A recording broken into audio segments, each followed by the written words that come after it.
Hello guys, आपका शिवानी कहानी hall में स्वागत है। आज की वीडियो लिए बहुत ही इंटरेस्टेड, तो चलो वीडियो स्टार्ट करते हैं। जोकर का भूत। परंतु क्या आपने कभी सोचा है कि वही जोकर जो सबको हंसाता रहता है वो कभी आपको डरा भी सकता है? जो कि मत कभी कभी वो नादान सा भोला चेहरा एक डरावनी शक्ल भी ले लेता है, और सच मानिए वो बहुत ही भयंकर होता है। ये कहानी हरिओम की, जो मध्य प्रदेश के भोपाल में SBI बैंक के मैनेजर की है। एक दिन हरिओम को 2 दिन की सरकारी छुट्टी मिली।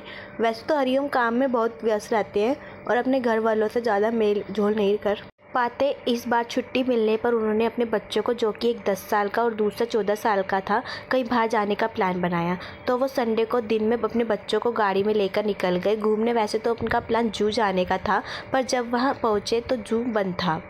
ये देखकर बच्चों का मन उदास पड़ गया। उदासी हरिओम से नहीं देखी जा रही थी, क्योंकि इतने दिनों के बाद तो वो बच्चों को बाहर घुमाने लाया था। पर अब क्या करते, क्योंकि अब वो कहीं जाने में और प्लान बनाने में ज़्यादा देर हो जाती। तो वो भारी मन में वापस घर की ओर चलने लगे। अभी आधे रास्ते ही गए थे कि तो उन्होंने देखा कि रोड की दाहिनी तरफ जंगल है और उस जंगल के पेड़ों से बड़े बड़े झूले दिख रहे हैं। उसको देखकर साफ साफ पता चल रहा था कि वो सर्कस है।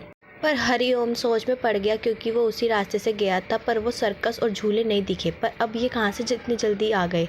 हरिओम ने सोचा कि शायद उसी ने ध्यान नहीं दिया होगा। इतने में ही देर में बच्चों ने सर्कस में जाने की जिद करने लगे। हरिओम ने गाड़ी जंगल जहाँ सर्कस लगा था वहाँ को मोड़ लिया।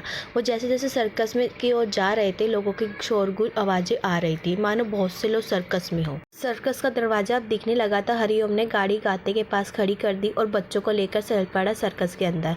पर हरिओम देखता है कि सर्कस पूरा सुनसान खाली पड़ा है और कोई भी नहीं वहाँ। जो आवाज़ें आ रही थी वो भी नहीं सुनाई दे रही थी। लेकिन फिर भी हरिओम ने अनदेखा किया और टिकट काउंटर की ओर चल दिया। जैसे कि हमने बताया कि वहाँ पर कोई भी नहीं था, इसलिए वो काउंटर पर सीधा पहुँच गया। काउंटर पर एक आदमी लाल शर्ट पहना हुआ और अपना सर नीचे झुकाए हुआ था। ऐसा लग रहा था मानो कि वो कुछ पढ़ रहा हो। हरिओम ने उससे 3 टिकटें मांगी। उसने सिर झुकाए टिकटें दे दी। हरिओम ने पैसे पूछे तो उसने मना कर दिया। उसने बोला, साहब यहाँ कोई नहीं आता है, आप इसे मुफ्त में ही ले लो, हमें कोई पैसा नहीं चाहिए। ये बोलते ही उसने टिकट काउंटर बंद कर दिया। हरिओम को बहुत ही अजीब लगा। अब वो सर्कस के टेंट की ओर बढ़ने लगा। टेंट के बाहर पहुँचते ही उसको ऐसा लगा जैसे अंदर से टेंट में लोग भरे पड़े हों, क्योंकि लोगों के हंसने की सीनों की आवाज़ आ रही थी। हरिओम अपने बच्चों के साथ अंदर गया तो वह कोई नहीं था। वो बहुत ही हैरान था और वो भी खड़े होकर सोच ही रहा था कि तभी उनके बच्चों ने भागकर सीट पकड़ ली। वो भी जाकर वहीं बैठ गया, पर अब भी वो शौक में ही था। अब तक हरिओम को कुछ गलत होने का शक हो गया था। तभी सर्कस शुरू हो गया। जोर जोर से ड्रम और ढोल बजने लगे। सर्कस में हाथी घोड़े आने लगे और बहुत से जोकर आकर करतब दिखाने लगे। करीब आधे घंटे के बाद अब सारे अंदर वापस चले गए और अब एक दूसरे जोकर की बारी आई। वो अकेला ही आया और बीचों बीच रखी कुर्सी पर आकर बैठ गया। वो खिलखिला के हंस रहा था। ऐसा लग रहा था मानो कि वो चुटकुले सुनाने वाला है। अभी तक सब सही चल रहा था। हरिओम और उसके बच्चे पूरे सर्कस में अकेले ही थे। पूरा शो केवल उनके लिए चल रहा था। अचानक वो बीच में बैठा जोकर हंसते हंसते ही रोने लगा। अब हरिओम को कुछ समझ में नहीं आ रहा था कि तभी वो क्या देखता है कि पूरे सर्कस में अचानक से लोग भरे पड़े और अपनी सीट पर बैठे हुए हैं। उसके आगे पीछे दाएं बाएं हर तरफ वो सब जोर जोर से हंस रहे थे और जोकर रो रहा था। ये सब देखकर हरिओम बुखाला सा हो गया। उसे समझ में नहीं आ रहा था कि वो क्या करे। उसके बच्चे भी उन दर्शकों के साथ हंस रहे थे। ऐसा लग रहा था कि मानो उसके बच्चों को पता ही नहीं चल रहा है कि वो क्या कर रहे हैं।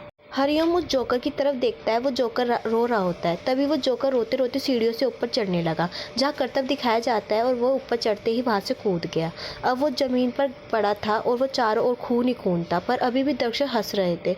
ये सब देखते हुए हरिओम भागकर जोकर की तरफ गया। उसने जोकर को उठाया, पर वो क्या देखता है कि उस जोकर की शक्ल पर कुछ है ही नहीं, ना ही आँख है और ना ही मुँह। जोकर ने उसका हाथ पकड़ लिया। हरिओम ने हाथ छुड़ाने की कोशिश करी, पर वो नहीं कर पा रहा था। उसने चिल्ला चिल्लाकर मदद मांगी, पर कोई सुन ही नहीं रहा था। अब सारे दर्शक हंस नहीं रहे थे, सब चुप बैठे थे और उसके तरफ देख रहे थे। वो अपने बच्चों की तरफ देखा तो वो चुपचाप बैठे तमाशा देख रहे थे। अब हरिओम डर के मारे रोने लगा। तभी वो देखता है कि वो जोकर अपने आप ही खड़ा हो गया और उसे खींच कर कहीं ले जा रहा है।